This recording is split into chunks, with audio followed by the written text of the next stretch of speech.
మన పోలీసు అధికారులో ఓ సబ్ ఇన్స్‌పెక్టరో, ఓ సర్కిల్ ఇన్స్‌పెక్టరో వీళ్ళు ప్లానేసి, స్కెచ్ చేసి హత్య చేసిన వాడిని, ఆయుధాలు, డబ్బులు ఇయన్నీ పట్టుకుంటారు. లేదా రాబరీలని కంట్రోల్ జేస్తారు. లేపోతే ఇంకోటి చేస్తారు. దొరికి పట్టుకుంటారు. వీళ్ళే అసలు ఫీల్డ్‌లో పనిజేసేది. కానిస్టేబుళ్ళు, సబ్ ఇన్స్‌పెక్టరు ఒక టీమ్‌గా. అవసరమైతే సర్కిల్ ఇన్స్‌పెక్టర్ కూడా ఒక టీమ్‌గా కష్టపడి పనిజేసి పట్టుకుంటారు. కానీ పెద్ద కేసు అవ్వగానే డీఎస్పీ, ఎస్పీ అవసరమైతే ఐజీ వీళ్ళందరూ రంగంలోకి దిగి, ఐజీ గారి ఆదేశాల మేరకు, ఎస్పీ గారి సూచనలతో, డీఎస్పీ గారి పర్యవేక్షణలో వీళ్ళందరూ పనిచేశారు అని రాస్తారనమాట. ఇప్పుడు ఇరాన్ మీద యుద్ధంలో అట్లాగే రాస్తున్నారు. వాస్తవంగా ఇరాన్ మీదన దాడి అమెరికా కాదు. అమెరికా కేవలం ఒక మెసెంజర్.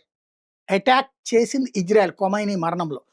వాస్తవం ఖొమైనీ కథకుల మీద అత్యంత విశ్వసనీయ సమాచారం సీఐఏ ఇజ్రాయెల్‌కి ఇచ్చింది. ఆ వెంటనే ఇంటెలిజెన్స్ సైనిక ప్రణాళిక మీద కసరత్తు మొదలైంది. ఖమేనీ భేటీ శనివారం సాయంత్రం ఉండొచ్చని తొలుత అమెరికా, ఇజ్రాయెల్ దళాలు భావించినాయి. అయితే ఆ సమావేశం ఉదయమే జరుగుతున్నట్టు చివరి నిమిషంలో ఇజ్రాయెల్ నిఘా అధికారులకు సమాచారం అంది. దీంతో శనివారం ఉదయమే టెహ్రాన్ మీద విరుచుకుపడాలని నిర్ణయించుకున్నారు. ఖమేనీ మీద దాడితో యుద్ధాన్ని ప్రారంభించాలని తీర్మానించుకున్నారు. పోరు మొదలయ్యాక ఆయన బంకర్ తలదాచుకోవచ్చు అన్న భావనని అమెరికా, ఇజ్రాయెల్‌కి వచ్చాయి. ఖమేనీ సమావేశ ప్రాంగణం మీద దాడికి శనివారం ఉదయం 6 గంటలకు ఇజ్రాయెల్ యుద్ధ విమానాలు దూసుకెళ్ళి వీటిలో అత్యంత ఖచ్చితత్వంతో కూడిన దీర్ఘశ్రేణి అస్త్రాలు ఉన్నాయి. ఉదయం 9:40 ఈ జట్లు టెహ్రాన్ ప్రభుత్వ ప్రాంగణం మీద దాడి చేశాయి.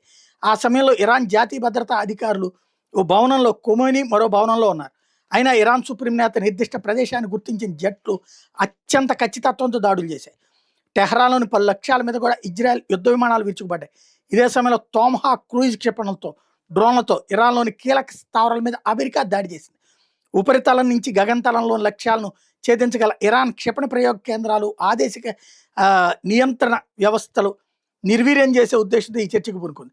ఖొమైనీ ప్రాంగణం ధ్వంసమైనట్టు శాటిలైట్ పిక్చర్స్ ద్వారా నిర్ధారించుకున్న తర్వాత దాని మీద 30 బాంబులు ప్రయోగించారు.